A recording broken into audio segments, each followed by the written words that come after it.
చూసినా కూడా ఎల్పిజి బంకుల ముంగట వందలాది సంఖ్యలో ఆటోలు మరి రోజుల తరబడి నుంచి ఎల్పిజిల గురించి వెయిట్ చేస్తున్నటువంటి పరిస్థితులు మనం చూస్తూ ఉన్నాం.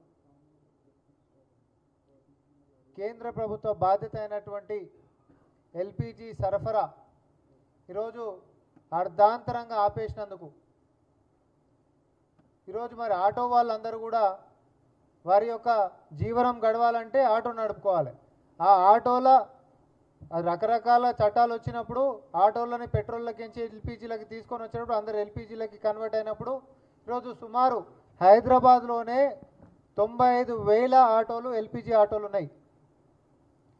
ఈ ఎల్పిజి ఆటోలకి మరి ఎల్పిజి అందియకపోతే అవన్నీ ఆగిపోయి బంకుల కాడనే వందల సంఖ్యలలో ఒక్కొక్క బంకు కాడ వెయిట్ చేస్తుంటే రోజుల తరబడి ఉపాధి కోల్పోతున్నటువంటి ఆటో వాళ్ళ యొక్క సమస్యని కనీసం కారణమైనటువంటి కేంద్ర ప్రభుత్వం బీజేపీ అయినా లేకపోతే ఇక్కడ ప్రతిపక్షంలో ఉంటున్నటువంటి బీఆర్ఎస్ పార్టీ అయినా ఒక్కసారి కూడా లేవనెత్తలేదు. అటు పార్లమెంటు దగ్గర నుంచి మొదలు పెట్టుకుంటే ఇక్కడ ఈరోజు ఈ ప్రెస్ మీట్ దాకా కూడా కాంగ్రెస్ పార్టీ ఈరోజు ప్రజలకి జరుగుతున్నటువంటి తీవ్ర నష్టం, ప్రజలు పడుతున్నటువంటి ఇబ్బందులు, వీటిని అడ్రస్ చేయాల్సినటువంటి బాధ్యత మన మీద ఉంటుంది. కానీ మన ప్రభుత్వం రాష్ట్రంలోకి వచ్చిన తర్వాత ఉచిత బస్సు ప్రయాణం మహిళలకు ఇచ్చినప్పుడు ఆటోలందరికీ మొత్తం నష్టం జరిగిపోతుందని చెప్పి ఒక్కొక్క ఆటో ఎక్కి 4 కెమెరాలు పెట్టుకొని రీల్స్ తీసుకున్నటువంటి బీఆర్ఎస్ పార్టీ ఆర్టీసీ బస్సులు పెడితే ఉచితంగా మహిళలకి ఆటోలు నడవని చెప్పి లాజిక్ డ్రా చేసినటువంటి బీఆర్ఎస్ పార్టీ మరి ఎల్పిజి ఇవ్వకపోతే అసలు ఆటోలే నడవవు కదా, వాళ్ళ జీవనం ముందుకు సాగదు కదా అనేటటువంటి అంశాన్ని మర్చిపోయిందా అని నేను అడుగుతున్నా. లేకపోతే ఇది బీజేపీ కారణం కాబట్టి, మిత్రపక్షం బీజేపీ కాబట్టి మనం ప్రశ్నించకుండా ఉండాలనేటటువంటి భక్తితో స్పందించట్లేదా అని నేను అడుగుతా ఉన్నా.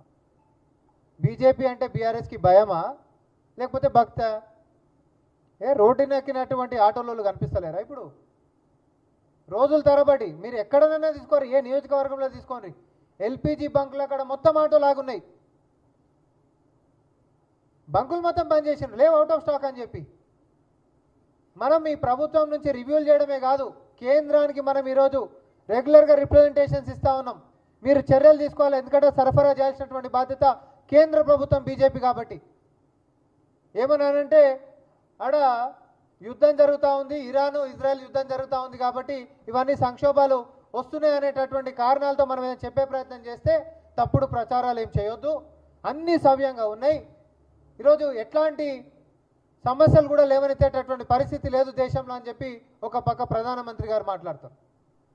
కానీ ఇక్కడ వాస్తవ పరిస్థితి మైదానం కాడికి వచ్చినప్పుడు లైన్లలో ఆటోలు నిలబడి రోజుల తరబడి వేచి చూసుకుంటా ఎల్పిజి లేకుండా జీవన విధానం ముందుకు సాగకుండా ఉంటున్నటువంటిదేమో అసలు కథ నడుస్తూ ఉంటుంది. ఏది నమ్ముదాం? అసలేం ఇబ్బందులు లేకపోతే ఆటోలు మొత్తం రోడ్ల మీదకి ఎందుకు వస్తారు, బంకులు ఎందుకు మూతపడతాయి? సరఫరాలో లోపం లేకపోతే ఈరోజు ఇట్లాంటి పరిస్థితి ఎందుకు దాపరిస్తుంది? కేవలం నగరంలో 1,00,000 ఆటోలు అంటే 1,00,000 కుటుంబాలు ఈరోజు రోడ్డున పడినటువంటి పరిస్థితి. దీనికి మీరు తీసుకున్నటువంటి తప్పుడు నిర్ణయాలు కేంద్రంలో ఏవైతే ఉన్నాయో దానికి మూల్యం ప్రజలు చెల్లించుకుంటా ఉన్నారు. రాష్ట్ర ప్రభుత్వం నుంచి మేము ఏ రకంగా సహకరించాలో చెప్పండి, మేము అన్నిటికీ సిద్ధంగా ఉన్నాం. కానీ దయచేసి ఎల్పిజి సరఫరా మాత్రం నిరంతరం ఉండాలి. ఎందుకంటే ఎల్పిజి ప్రైవేట్ బంకులు కూడా ఉన్నాయి, ప్రైవేట్ బంకులలో అయితే మొత్తం బంద్ చేసేసారు, మీతో ఏమో తక్కువనే అని అంటారు. నిన్ననే కమర్షియల్ గ్యాస్ సిలిండర్ 195.5 రూపాయలు పెంచిండు, మళ్ళా అవి ట్యాక్సులతో 200 చిల్లరనేమో. అసలు ఏం సమస్యనే లేదని అంటారు, ధరలు అడ్డగోలుగా పెంచుకుంటూ పోతారు. మీకు అర్థమైతే లేదా సమస్య? నగరంలో నేను బయటకు పోయి ఇంత తిందామనంటే మెనూ ఇంత పెద్దగా ఉంటుంది, కానీ వాడు ఈరోజు చెప్తున్నాడు ఏ హోటల్కి పోయినా, సార్ అవన్నీ ఉన్నాయి బాగానే కానీ మా అక్కడ 1, 2 ఈ బిర్యానో లేకపోతే ఇదో తప్ప వేరేవేం లేవిగా. ఏంది అంటే గ్యాస్ లేదని అంటున్నాడు. సమస్యనే లేదని చెప్పి కేంద్ర ప్రభుత్వం చెప్తా ఉంటుంది, కానీ సమస్యల సుడిగుండంలో ఆల్రెడీ ప్రజలు ఈరోజు ఇబ్బందులు పడతా ఉన్నారు. ఈ విషయానికి గలటువంటి కారణం బీజేపీ సంపూర్ణ బాధ్యత తీసుకొని రానున్నటువంటి రోజుల్లో కూడా ఎట్లాంటి కొరత లేకుండా చూడాల్సినటువంటి బాధ్యత వాళ్ళ మీదనే ఉంది. మీరు అయితే పారదర్శకంగా ప్రజల ముందుకు వచ్చి నిజాలన్నా చెప్పండి, పరిస్థితులు ఇది, మీరు ఇట్లా కొంచెం జాగ్రత్త చేయండి, లేకపోతే మన ఈ జాగ్రత్తలు పడదామని. వెనకటికి ఏదో కోవిడ్ సమయంలో అర్ధాంతరంగా టీవీ ముంగడికి వచ్చేసి లాక్డౌన్ అని చెప్పేసినట్టు మళ్ళీ రేపొద్దున ఇప్పుడు ఏదో 5 రాష్ట్రాలలో ఎన్నికలు జరుగుతున్నాయి కాబట్టి ఏదో కవర్ స్టోరీలు నడుపుతూ ఉన్నారు. మళ్ళీ ఒక్కసారి ఎన్నికలు అయిపోగానే ప్రజలు రోడ్డు మీద పడితేంది, వాళ్ళు ప్రజలు ఉంటేంది పోతుంది అనేటటువంటి వైఖరి బీజేపీ దగ్గరికి నుంచి మనం చూస్తానని మళ్ళీ చెప్తా ఉన్నా. కేవలం స్వార్థపూరితంగా ఈరోజు ఎన్నికలు నడుస్తున్నాయి కాబట్టి దీన్ని ఏదో ప్యాచప్ వర్క్ తోటి కవర్ చేసుకుంటూ పోతా ఉన్నారు తప్ప అసలు జరుగుతున్నటువంటి వాస్తవాలను బీజేపీ నేతలు బయటకు వచ్చి ప్రజలకి చెప్పాలి. నేను దేనికోసం ఈ ప్రెస్ మీట్ పెట్టినానంటే మీరు చెప్తున్నటువంటి చేస్తున్నటువంటి వ్యాఖ్యలకి ఈరోజు మైదానంలో జరుగుతున్నటువంటి వాస్తవాలకి చాలా తేడా ఉందని అంటున్నా. ఇది ఇట్లుంటే ఆ వాస్తవాలను ప్రశ్నించేటటువంటి దమ్ముధైర్యం లేనటువంటి బీఆర్ఎస్ బీజేపీ తోటి ములాఖత్ అయిపోయి వాళ్ళని కాపాడేటటువంటి ప్రయత్నం. హరీష్ రావుని తీసుకొని ఒక ఆయన అంటే అమెరికానే వారిపోయింది, అది వేరే సంగతి. హరీష్ రావుని తీసుకుంటే ఇక్కడ లోకల్ సమస్యలే మాట్లాడతాను, సెల్ఫీలు పెడతాడు. ఇక చూడండి నీళ్ళు ఎట్లా వాడుతున్నాయని, మేము కట్టిన శ్రీరామ్ సాగర్ కించి వచ్చినటువంటి నీళ్ళని. ఇంత దారుణంగా ఇంత దరిద్రంగా ప్రతిపక్షమైనటువంటి బీఆర్ఎస్ పార్టీ వ్యవహరిస్తే రాష్ట్రంలో మీకు బీజేపీకి ఇంత ములాఖత్ ఉంటున్నటువంటిది చాలా స్పష్టంగా ఈరోజు మళ్ళొకసారి రుజువు అవుతా ఉంది. మీ ఫెవికాల్ బంధాన్ని ఎవడు కూడా విడదీయలేడు అనేటటువంటిది మళ్ళొకసారి స్పష్టమవుతా ఉంది. ఇది ఇట్లుంటే నేను 2 డిమాండ్లతో ఈరోజు ఈ యొక్క ప్రెస్ మీట్ పెడుతున్నా. బీజేపీ నేతలు ముందుకొచ్చి వాస్తవాలని లెక్కలతోటి ప్రజలు ఆల్రెడీ అవస్థలు పడుడు మొదలైంది. రేపొద్దున ఎన్నికలు ఉన్నాయనేటటువంటి కారణంతో ప్రజలను తప్పుదారి పట్టినకే కొన్ని రోజులు ఏదో మేనేజ్ చేద్దామనేటటువంటిది కాదు, వాస్తవాలు ప్రజలకి చెప్పాలి, ముందస్తు చర్యలతో ముందుకు తీసుకొని పోయేటటువంటి విధంగా చైతన్యం చేయాలనేటటువంటి డిమాండ్ ఒకటైతే, బీఆర్ఎస్ పార్టీ నేతలు బీజేపీ తోటి ములాఖత్ కాకపోతే, మీకు ఫెవికాల్ బంధమే గిట్ట లేకపోతే, కెమెరాలు పెట్టుకొని రీల్స్ తీసుకొని ఆటో సమస్యలని చెప్పి మాట్లాడినటువంటి మీరు వందల సంఖ్యలో ఆటోలు మొత్తం మీరు రోడ్ల మీద వేచి చూస్తుంటే, రోడ్లకి ధర్నాలు చేస్తుంటే, కేంద్రం మీద కొట్లాడుతుంటే కారణమైనటువంటి బీజేపీని పల్లెత్తు మాట అనుకుంటా మీరు ఉంటున్నప్పుడల్లా మీరు వాళ్ళు ఒకటే అనేటటువంటిది మళ్ళా రుజువవుతుంది.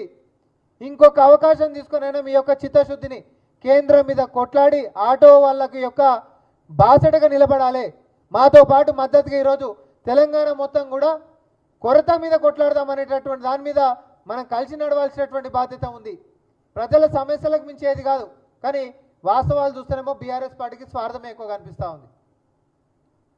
కాబట్టి ఎల్పిజి కొరత అనేటటువంటిది ఈరోజు ఆటోలో అందరూ ఇంత తీవ్ర ఇబ్బంది పడుతూ ఉంటారు. కాబట్టి కేంద్రం ఎల్పిజిని సరఫరా చేయడంలో వైఫల్యం చెందకుండా నిర్విరామంగా ఇచ్చేటటువంటిది మా యొక్క సివిల్ సప్లైస్ మంత్రి వర్యులు ఉత్తమ్ కుమార్ రెడ్డి గారు కూడా నిన్న కేంద్రానికి లేఖ రాసిండు.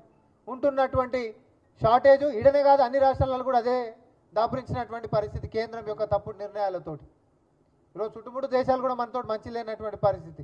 నేను దాంట్లో దాకా పోను, కానీ నిరంతర సరఫరా చేయాల్సినటువంటి బాధ్యత మీకుంది. లేని ఎడల ఆటోలందరినీ ఆదుకోవాల్సినటువంటి బాధ్యత కేంద్రం మీద ఉంది. వాళ్ళ జీవనోపాధి మీద మీరు ఈరోజు బెల్ట్ దెబ్బలు కొట్టినంత పని జరిగింది. వాళ్ళ నోటి కాడ మట్టి కొట్టకండి, వాళ్ళ జీవితాలను నిలబెట్టడానికే కేంద్రం ముందుకు రావాలి. మొదట సఫర్ అవుతున్నటువంటి వాళ్ళు ఈరోజు ఆటోలోలే. వాళ్ళ పక్షాన నిలబడడానికే కేంద్రం ఏ నిర్ణయం తీసుకున్నా రాష్ట్రం నుంచి సహకరించడానికి మేమందరం సిద్ధంగానే ఉన్నాం. కలిసి కట్టుకు వాళ్ళ నిలబడడానికే ఈరోజు కాంగ్రెస్ పార్టీ వారి పక్షాన నిలబడి కొట్లాడుతుందని చెప్పి బీఆర్ఎస్ పార్టీ యొక్క అసలు భాగోతాన్ని ఆటో సోదరులందరూ కూడా తెలుసుకోవాలని చెప్పి బీజేపీ వైఫల్యాలని మీ కుటుంబాలతో పాటు సమాజానికి కూడా చాటి చెప్పాలి.